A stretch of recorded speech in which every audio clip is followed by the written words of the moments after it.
What kind of love is this? Strange, huh, sweetheart? Every time Marina's fiancé, Ruslan, visited them, her mother would start expressing her dissatisfaction to her daughter. He's just odd. Don't you notice, Marina? He always sits off to the side like a stranger or as if he's embarrassed by us.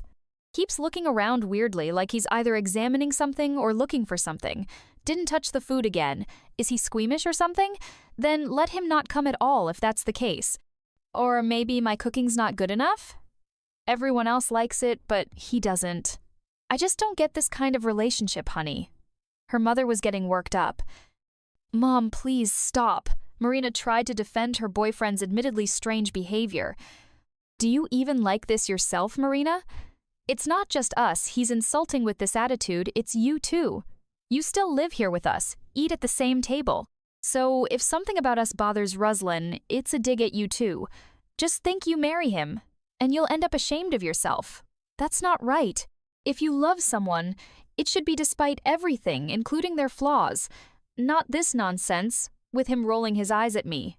I don't want to see him again. Don't be upset, daughter, but I've had enough. I feel uncomfortable in my own home when he's around. Do I need that in my old age? Take my advice. Kick him to the curb. You're young, beautiful, smart. Don't tell me Ruslan's the only man on earth.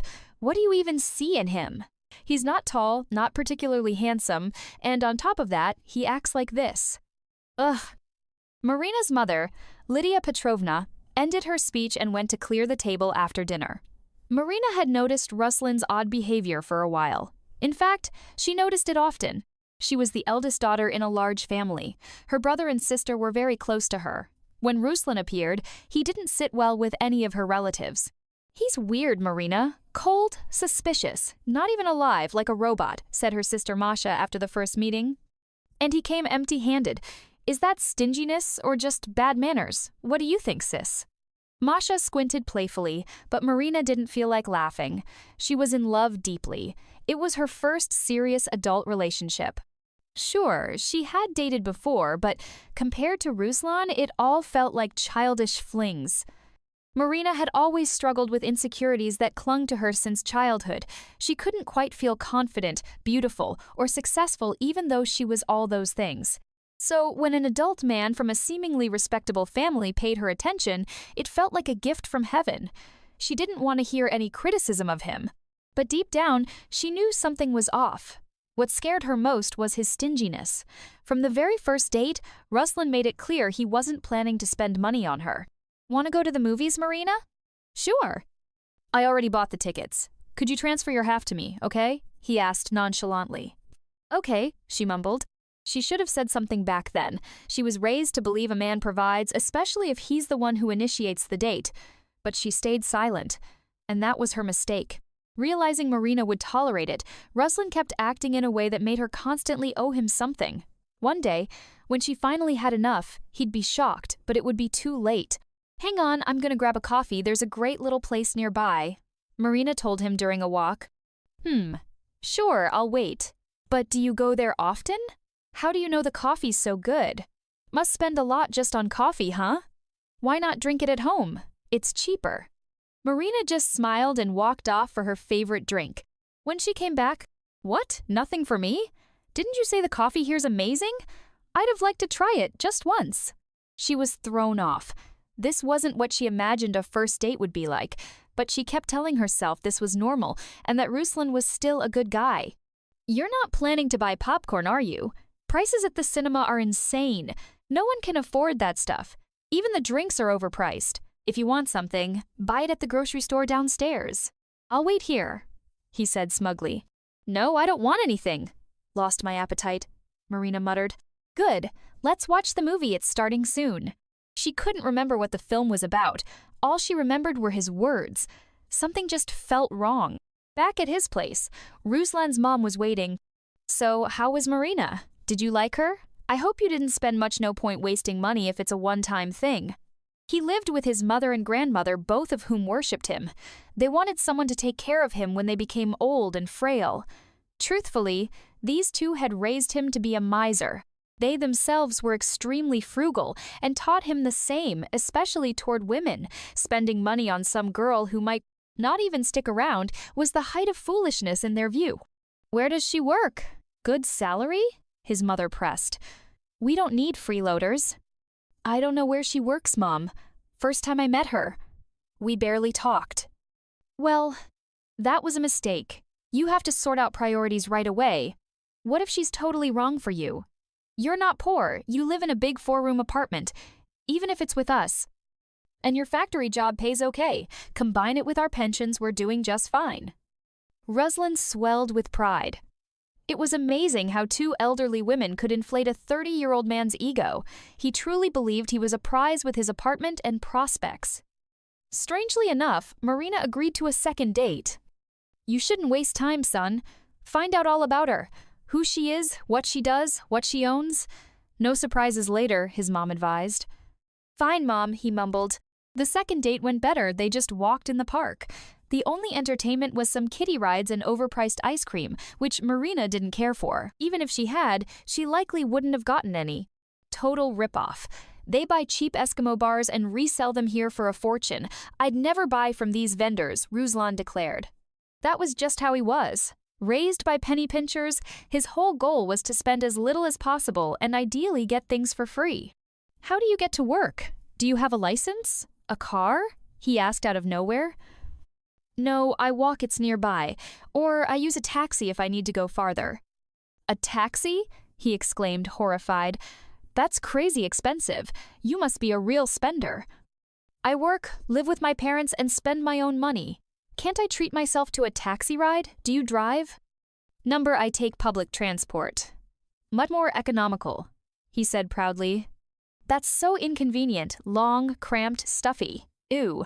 "You're a bit spoiled, huh, Marina? Not a fan of that. Always coffee, taxis, geez." She stayed quiet. Didn't want to offend him, but also didn't want to let herself be walked over. "Marina, are you from a rich family or something? The way you spend money and keep it for yourself?" "We have a shared budget at home." Marina laughed. "Just a normal family. But my parents love me a lot," she smiled.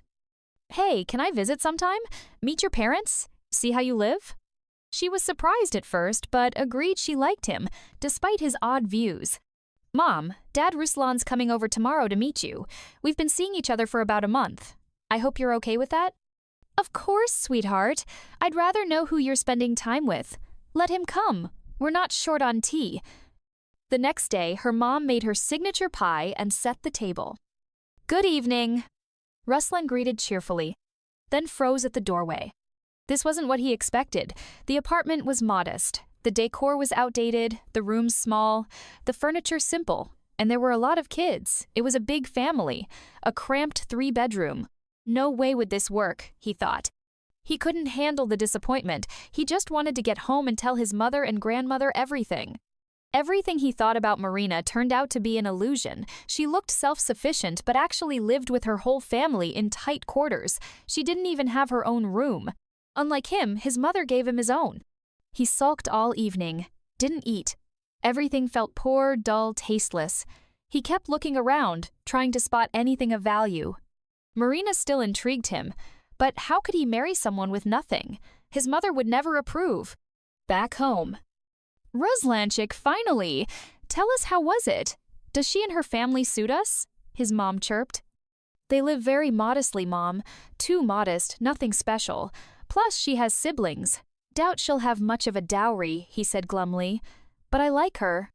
"Oh, come on, son, you're no dumpster find. We'll find you a better bride. You're handsome, smart, well-mannered. Don't worry, we'll fix you up."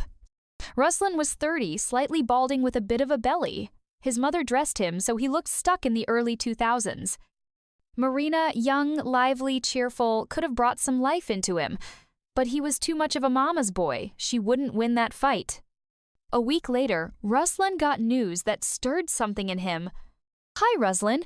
Where have you been? It's been a week since you visited, and I haven't heard from you," Marina called. "Busy with work," he lied. "Got some extra shifts?" "Well, guess what? I just inherited a place. My own apartment in the city center. Big, beautiful. We didn't expect it. My great-aunt passed, left it to me in her will." "No way," he whispered. "Really, Marina?" And for the first time, his voice sounded soft. Yep, a gift from heaven. Wow, congratulations, sweetheart. Amazing news. Ruslan was overjoyed now Marina had value. I was thinking, now that I've got a place, maybe we could live together, then maybe get married soon. I'd love that, Marina said happily. But one thing, it needs repairs. Can we do a light renovation together? Shouldn't take more than a month. Silence. Ruslan froze. Every lesson his mother ever taught him came flooding back. What? Trying to rob me? Nice try. You think I'll pay for repairs? And then what? You kick me out, you get a renovated flat, and I get nothing? Ruslan, what? Are you serious? I'm offering to live together, not asking you to pay for it. Yeah, I know you're kind. All women want is money. You're all the same. My mom was right. I'm not giving you a dime. You're nothing to me and already asking for things. That was it. Usually calm and quiet, Marina exploded. You? How dare you? Is there anything in your head besides money? You know what? We're done. Today. But first, I'll tell you everything I think.